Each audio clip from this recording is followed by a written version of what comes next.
1-2 punch where the Royals have the pitching advantage. And so knock the Twins back into place with Seth Lugo and Brady Singer. I hope. Yeah. And then this weekend, the Royals will host the Padres out at Kauffman Stadium. And so still a chance to split the 4-game series if they can get what is now expected of Seth Lugo and Brady Singer. So Vinny Pasquantino left the game hurt. Did you guys see that play? I did not see the play. I was going to ask you if that was dirty, so I can't do that now. Jake, was that dirty?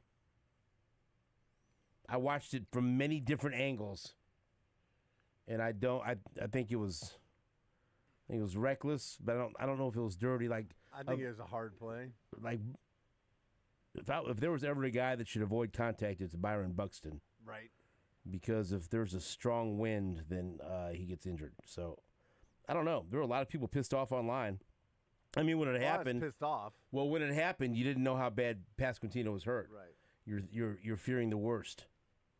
I don't know. Who knows what the actual situation is with his leg? They called it a leg contusion as he exited the game early, and so I don't know. Yeah, I hate to too quickly say, Vinny's okay, and then hear that he goes on the IL later today. But he was injured when Buxton was trying to beat out an infield grounder.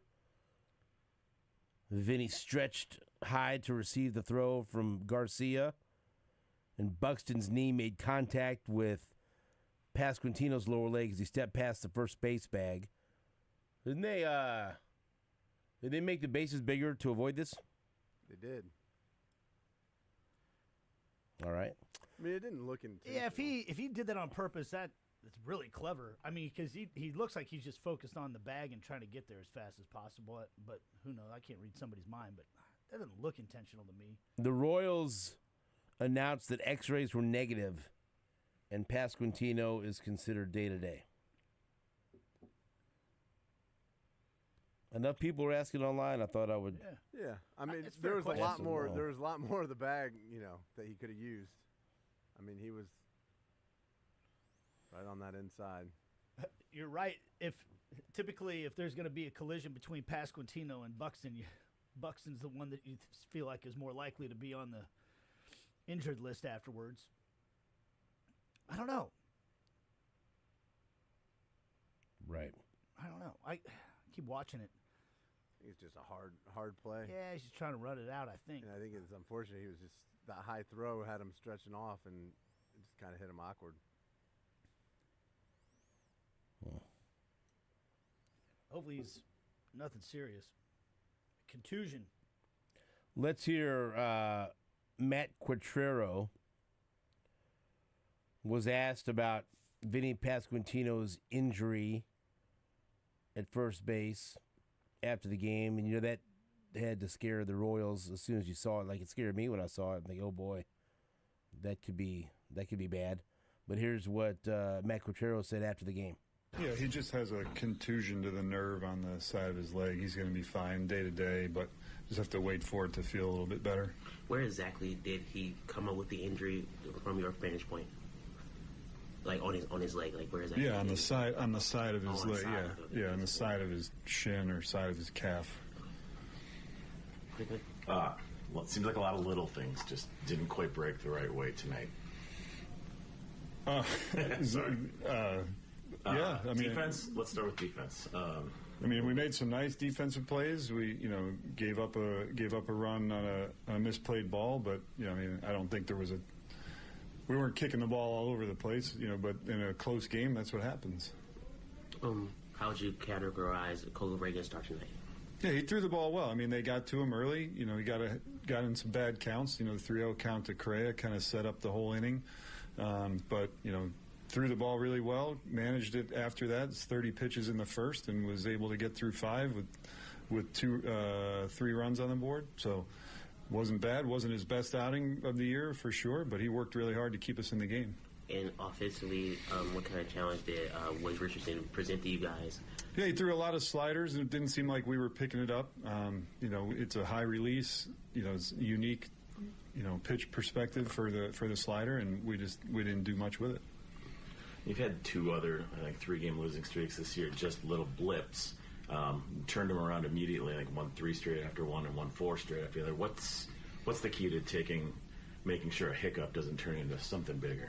Yeah, making each day its own day. I mean, these guys don't care about whether we lost 2 or 3. They're going to come back ready to play tomorrow. Helps to have a guy like Seth Lugo on the mound. Sure. Pitching is the name of the game, man. Pitching's the name of the game. Nope. So if we get a good start from him, then we'll be ready to go. No, Did sir. you send Blanco in the 9th inning there, or that was still in I've heard that. Heard it. Heard it all before. That's what he had to say about Vinny. It's good to be reminded that he does think it's good to have Lugo pitching today. So clean play at first. No questions. I think I think it's fair to question. Like you and Jake said, there's a lot of bag there he could have gone for. He's stepping on the inside part of the bag, so I don't know. Maybe he did that on purpose, but Well, that's Boddicker. I don't think so. I'm going to ask Boddicker if the next time at the plate he would have plunked Buxton. Ooh, yeah. If he would have put one right in the ribs. That's all. If that's on purpose, that's pretty stupid. Yeah. Well, there's stupid people in the world. Yeah. There's stupid Absolutely. plays, and Yeah, no question. He could have been stupid. I mean, because you don't know how it's going to end up for you. Why I hesitate in calling it a dirty play is like, of all people that would want to avoid contact like that, it's Buxton. Right. Yeah, Because he's always hurt. China doll. But man, the way I looked, Yeah, he might even get hurt by a Mike Boddicker fastball. When I saw it hit, I thought it hit his knee and made it go in somehow or something, right. and might have torn something. But what the report was and what Contreras was saying, that it was a contusion more on the side of his leg and by his calf. Yeah, like Well, lower than the knee. Not that anything's good, but not hitting the. Because if it would have hit just right on the knee, Yeah, we could have been talking about something structural damage. totally different, right? Yeah. So, well, that was the Royals, and hopefully Vinny is all right and will be back. I don't know if he'll be back in the lineup, but hopefully he will be. He's day to day. As far as the NBA playoffs, what a game last night. And as I mentioned yesterday, even though the series, as far as games won, has not been competitive, the individual games have been very, very good. But maybe now we have a series in the West between Minnesota and Dallas, because Minnesota fights off elimination. They're now 3-0 in elimination games, and they beat Dallas in Dallas to send the game, or to send the series back to Minnesota. And so that was a hell of a game last night. And we listened to yesterday, Draymond Green and some of the other guys on the studio show, kind of making fun of Karl Anthony Towns and him saying that he takes 1,500 shots a day, and how bad he's been struggling in this series after he was so good in the series before against Denver. And so, honestly, I was really happy to see him just go crazy and have a huge second half. And the 1-2 punch of Anthony Edwards and Karl Anthony Towns, they combined for 54, and they were too much. They overwhelmed Dallas. They avoid the sweep. But I'm telling you, man, hey, look, they can go home and win a game in Minnesota. Then all of a sudden, if they get that series back to Dallas and it's 3-2 and the pressure's on the Mavs, we might have something here.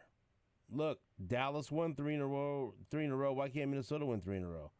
And I love Anthony Edwards and his attitude, and watching him in his post-game interview on the court, and then listening to what he said after the game. I mean, look, he's young. This is his first time really in the huge spotlight of the postseason. He had not had the series that many people expected him to have, but he was fantastic last night, and he hit a couple of big-time shots that helped close the show against Dallas. But Karl Anthony Towns, man, after he'd been criticized by everyone, and rightly so, because he was awful the first few games of the series. He came into the game shooting 15 for 54 in the series, which is just under 28%. He was 3 of 23 from three-point land, shooting 13%. And so, of course, last night he goes 9 for 13, including 4 of 5 from 3. And he had 10 of his points in the fourth quarter. And they made a great point last night, too, when they were interviewing Anthony Edwards.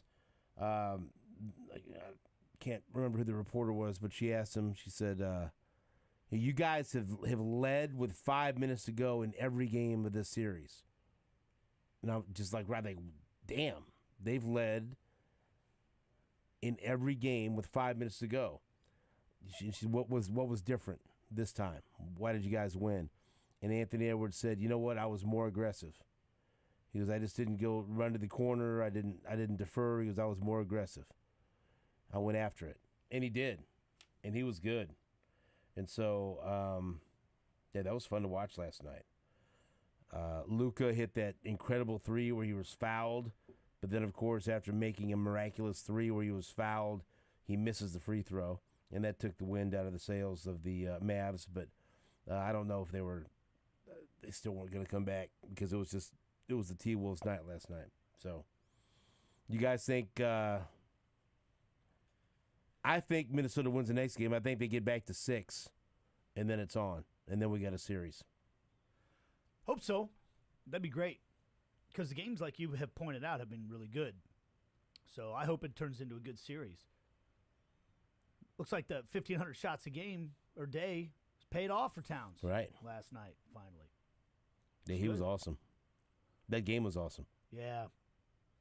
Edwards was great down the stretch, though. And maybe they're growing up a little bit. He stepped up. You know? Yeah. I mean, those couple buckets late in the fourth quarter were, really cut off any run that the Mavs were trying to make.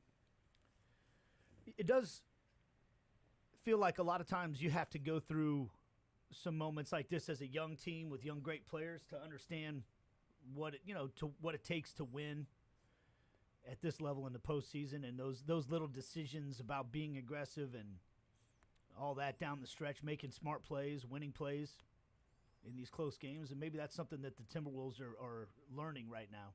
I like the fact that Anthony Edwards was talking trash with Micah Parsons of the Dallas Cowboys. You heard that clip that Jake played when Edwards passed by the star linebacker in one of the back hallways at American Airlines Center and saw Parsons wearing a pair of Edwards' signature sneakers. He made sure to find out what size Parsons wears and then made a guarantee similar to his declaration to a Ball Arena locker room attendant during Minnesota's second-round series against the Denver Nuggets. Edwards said, I'll bring him back some nice shoes for Game 6. That's what I told him. Michael Parsons, he was rocking the AE1s, and I told him he wears size 14. I'll bring him back some nice shoes for Game 6. That's what I told him. I'd have some questions for Michael Parsons if I was a Dallas fan. He was there with the Mavs jersey and everything else rooting on the Mavs. What are you doing wearing Anthony Edwards shoes? Maybe he was secretly rooting for Minnesota. Just saying. Might just be some good-looking shoes. Did you call him Michael Parsons in that clip?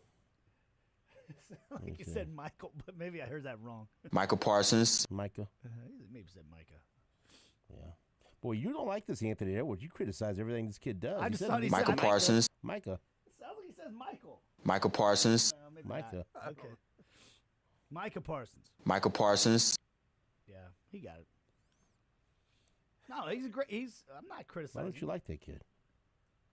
He's fun to watch. He's a good player. He's pretty good. Well, I like him. I'm glad that you like him. I do. I hope this series goes 7. I like Luka too.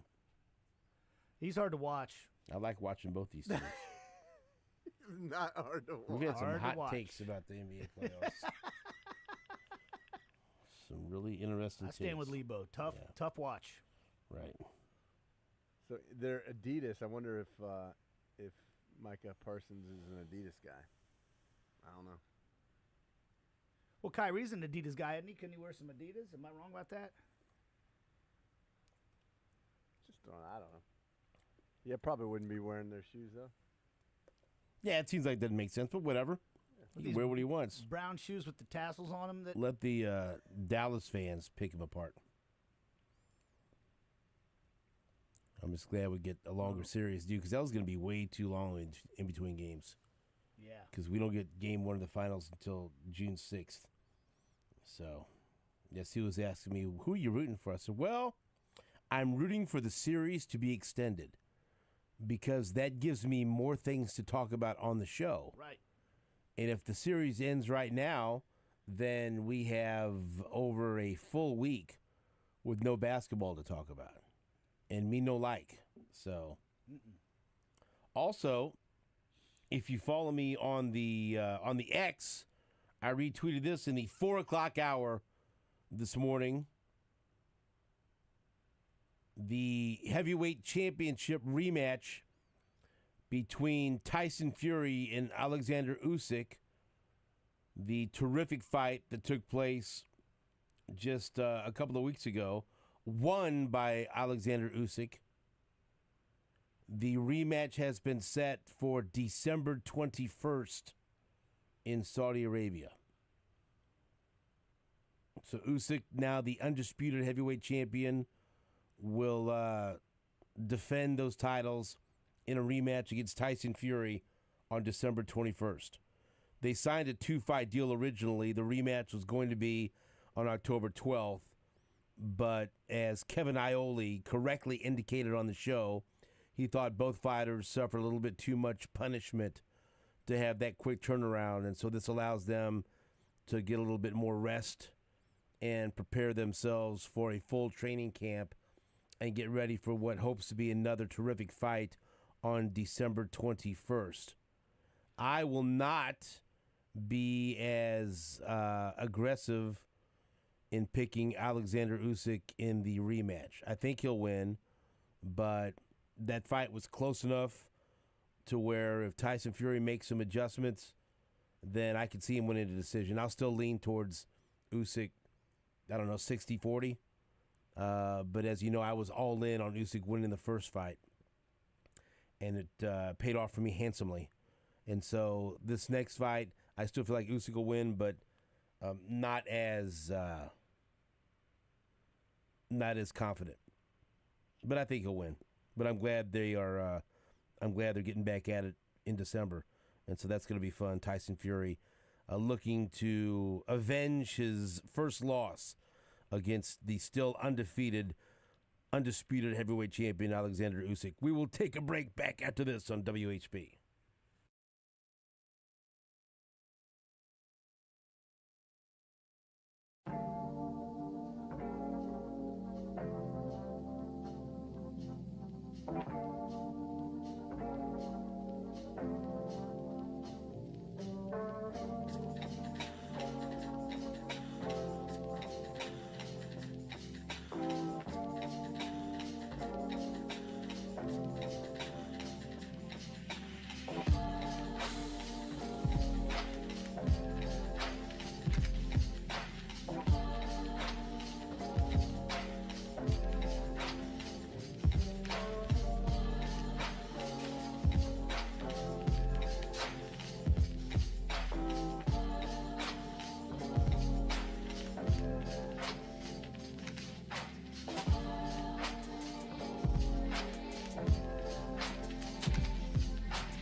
Welcome back to the Border Patrol on Sports Radio 810 WHB. Hey, look, there's Dave Borchert, good friend of the show. Hi, Dave. How are you? What's up, gents? I'm great. How are you? Thanks for complimenting me on my Bobby Witt Jr. shirt. You're the only person that did so far today. It's a new shirt. I don't like to wear things that aren't either black or charcoal or gray because I wear clothes that match my mood. But DVP. When I did my remote at Love Letters in Liberty, they had this beautiful Bobby Witt Jr. T-shirt, and so I bought it, and I'm wearing it, and you complimented me, and now it made me feel good. Thank you, Dave. It's a cool shirt, man. I mean, it's how many years or decades did we have a top 5 pick without it really hitting on a superstar? And now, like, knock on wood, it seems like we've got him, right? Right. Thankfully, Nate didn't run him out of town his first year, and so now he's bounced back, and he's kicking ass and taking names. Yes. Nate has no idea what he's saying. He's not paying I'm attention. kicking ass and taking names. Well, it that's sounds right. like Curtis may be trying to run him out of town. I don't know. Damn. Yes. Just let this kid play baseball. That's all I ask. Just kidding, Curtis. He's good. So what are you doing? So, obviously, I work for the Kansas City Sports Commission and Foundation. I come in do? here a couple times a year, and this is our first year owning the Hospital Hill Run. What do you do for the commission? I sell corporate partnerships, so sort of the same realm as Mr. Cohen for you guys. Right. So trying to get sponsors to support our different events, and we have the Hospital Hill Run coming up this weekend. You guys have been a sponsor for a long time. It's the Sports Commission's first year owning and operating the race, so just trying to make sure people know about it. Would love to get people to come out. HospitalHillRun.org. We have a 5K, 10K, and half marathon. So what's the course for people that don't know? Oh, it's awesome. Yep. Start and finish in Crown Center. It's the oldest race in town. This will be the 51st year. Nate, you've done it a few times, I guess. Jake, I'm sure you've ran it as well. Jake's not I've, listening to you. I think I Don't run try to talk to him. The first ever. That was the first ever half marathon I ever ran. Nice. I think I've done it a handful of times, and I would say it's got to be one of the top half marathons in the country, right? Like it's because of the history of it and because of the course. And you mentioned starting in Crown Center, it peels around. Is that McGee Street or whatever that goes up right past Children's Mercy Hospital and all that? So you start by going up a big hill, and so it's a tough course. Thus, the Hospital name. Hill. Yeah, and then there's also the really steep hill at the end that goes by what used to be the old hospital there by Liberty Memorial, right? What is that? It's an apartment complex so it now. was the Trinity Hill. Yeah. And so that changed a year or two ago, which we love the Kansas City streetcar. It's done a lot of good things, but it's messed up a lot of the race courses in town because now you can't cross Main Street because of the streetcar line. So now we finish on the east side, still going down into Crown Center, but from the east instead of from the west. But you still go down by the Nelson Art Gallery. And UMKC. Yeah. Yeah, you get all the way down to Brookside if you're doing the half marathon. So it is a cool course. The weather actually looks great for this Saturday. I think it'll be about 65 at the start of the race. Not a lot of humidity, so it looks good. It is for anybody that hasn't ever participated in Hospital Hill. It's an event, man. I mean, it is a big race. A lot of people show up. Yep. And a lot of people show up to run, and a lot of people show up to watch. It's like you'll see people lining up on the streets cheering the runners on. It's really cool. Jake, can you represent yourself? Nate said you run this a couple of times. You refused to answer. I have. Okay. I have. I was just trying to think about how fast I ran it last time. Oh, you want to put a time out there? I think I got under 2. Have you run this, Dave? Yeah. So before I started working for the Sports Commission, I did the half 2 or 3 times. I did the 10K once. What was your best time? Oh, it's a tough course. I'm sure Jake would like to compare his to yours. It's 1 minute slower than Jake. That was my all-time best. That's where we're headed. He wants times. So if you guys know your times, put them out there. I used to do pacing. I don't know if you guys know what that is, but essentially you're like helping people reach their time goals. So I think you carry the stick. You got the stick? Yeah. Yeah, so you're like saying, "Oh, I'm the 140 pacer," and people just follow you so they don't have to pace themselves. Right.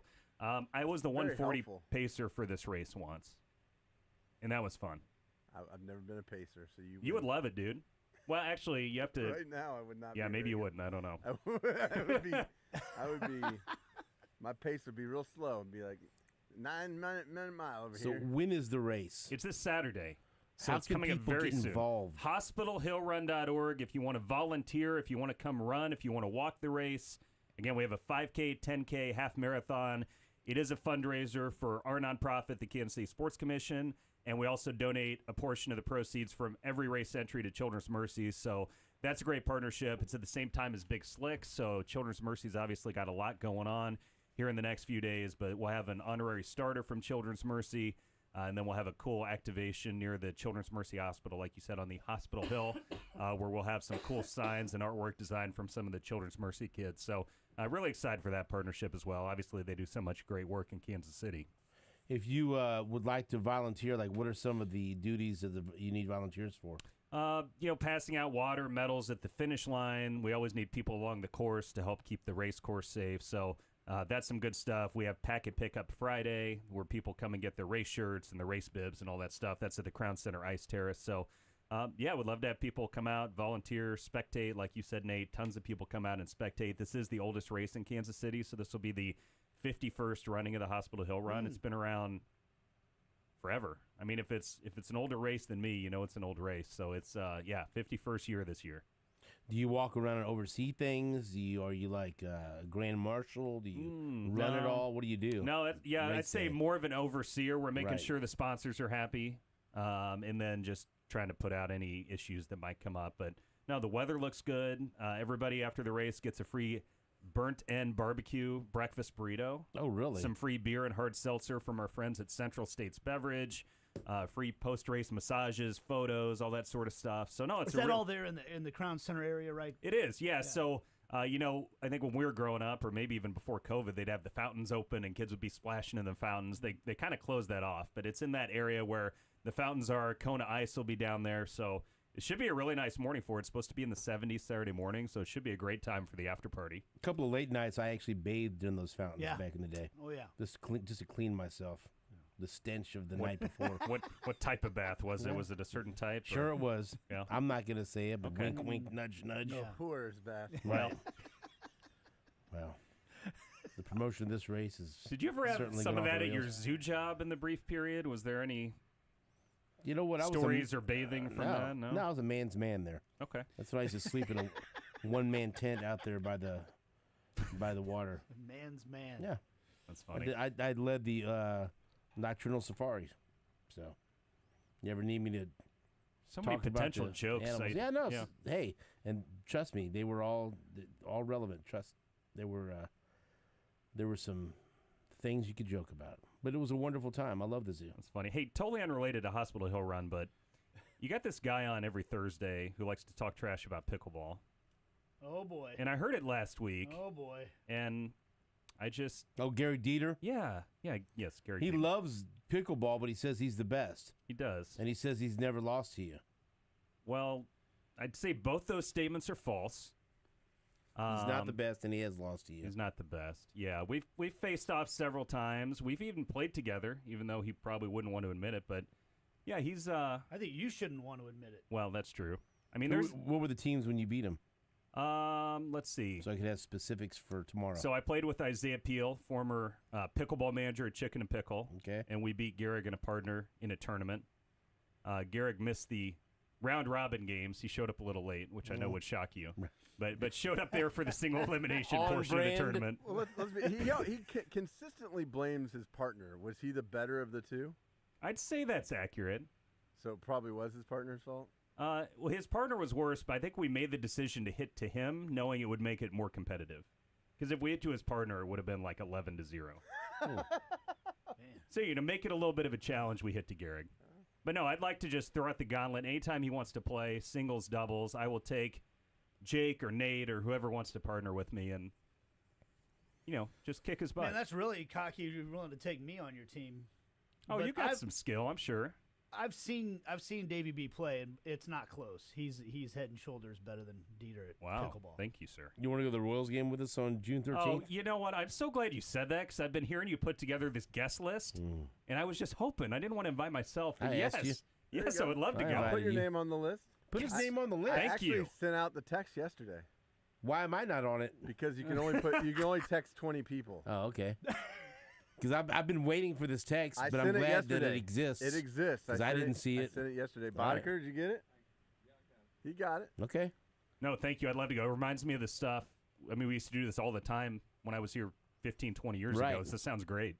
It's going to be a lot of fun. We have a good group of guests and confirms. contributors to the show, and we're also at some point going to reach out, I believe, and let some listeners know how they could get tickets to sit with us.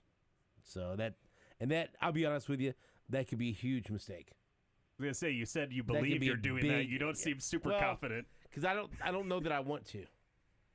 I just feel like that's where things could, I'm a good buffer. Sounds like Jake Jake may handpick some listeners. It sounds like. I mean, no, I'm not. With me, I'm fine. You put me anywhere, I'm good. I'm just telling you, some of our show contributors, some of our guests, that's what I mean. Aren't used to human interaction that this will require. You tell me. We have a controlled sample. So you're in?